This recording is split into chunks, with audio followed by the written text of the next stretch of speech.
Hey guys, today we're in northern Oklahoma to explore the current real-world locations behind one of the most terrifying events in Native American history, the Reign of Terror. In the 19th century, the Osage were forcibly resettled in a seemingly barren, worthless reservation. However, in 1897, oil was discovered on the Osage Indian Reservation, and the region experienced an economic boom that quickly propelled members of the tribe into a life of previously unimaginable riches. However, exploitation and outright theft from the Indians began almost immediately, and even many individuals supposedly appointed to protect their interests often maneuvered legally to steal Osage land and wealth. But others went even further, resorting to crime and even murder to steal as much as they could from these wealthy Native Americans. This began a tragic, cold-blooded series of murders that eventually became known as the Reign of Terror. During this time period, some 60 or more wealthy, full-blood Osage Indians were reported killed in suspicious circumstances from 1918 to 1931, although modern-day research puts the actual death toll from the murders potentially in the hundreds. On May 27, 1921, local hunters discovered the decomposing body of 36-year-old Anna Brown in a remote ravine of Osage County. Unable to find the killer, local authorities initially ruled her death as accidental because of alcohol poisoning and put the case aside. Almost 2 years later, on February 6, 1923, Henry Roan, another cousin of Brown's, also known as Henry Roan Horse, was found unresponsive in his car on the Osage Reservation, dead from a shot to the head.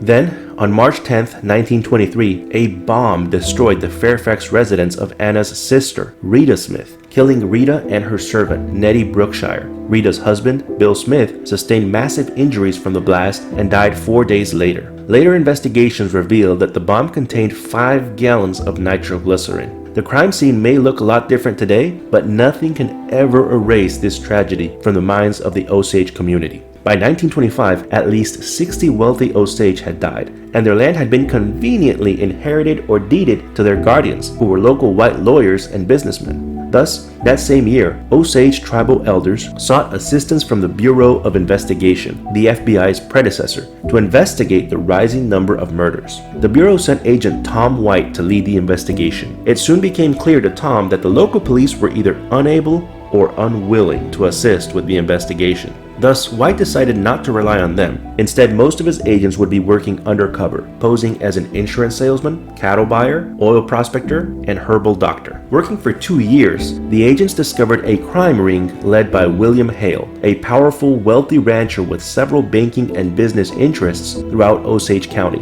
known in Osage County as the King of the Osage Hills. Hale had bribed, intimidated, lied, and stolen his way to wealth and power, and he grew even greedier in the late 1800s when oil was discovered on the Osage Reservation. To gain part of the wealth, Hale persuaded his nephew, Ernest Burkhart, to marry Molly Kyle, a full-blooded Osage. Hale then arranged for the murders of Molly's sisters, her brother-in-law, her mother, and her cousin, Henry Roan, to cash in on the insurance policies and head rights or periodic monetary payments for oil shares of each family member. Other witnesses and even former participants in the murders were murdered themselves to keep them quiet as the investigation of the conspiracy expanded. Molly and Ernest Burkhart inherited all of the head rights from her family. In addition, investigators soon discovered that Molly was already in the process of being gradually poisoned, putting Hale one step closer to stealing her family's riches. However, Agent Tom White was also working diligently to crack the case, and he gradually collected enough evidence to arrest Hale and his associates. However, law enforcement still faced the enormous task of actually convicting these men in a court system that was far from perfect. In addition to having to overcome the potential biases of an all-white jury, prosecutors were also facing defendants who had enough wealth and power to actually buy jurors and witnesses, and in many cases, even to make witnesses who did talk disappear altogether. Indeed, the ensuing trials were explosive, involving changes of venue, hung juries, bribed jurors, appeals, and overturned verdicts. However, thanks in part to some of the perpetrators turning around and cooperating with prosecutors, justice prevailed in the end, at least to some extent, and William Hale and a handful of his associates were eventually convicted and imprisoned. Today, the strong and determined Osage people continue to pass down their land and legacy to future generations. They have endured many additional trials since the Reign of Terror, including the Great Depression, dwindling oil supplies, and an expanding population, which stretches out and dilutes each individual's wealth received through head rights. Thus, while some of the Osage still receive royalties from oil money, it's nothing like the fortune they once had during the 1920s. That being said, however, the oil industry in Osage County has still provided many job opportunities for Osages across Oklahoma, as well as helping with economic development, both at a local and national level. In addition, many members of the Osage community took advantage of the wealth that came from the initial oil boom to provide their children with the best education money could buy, providing the next generations with unique opportunities to care for their families and community well into the future.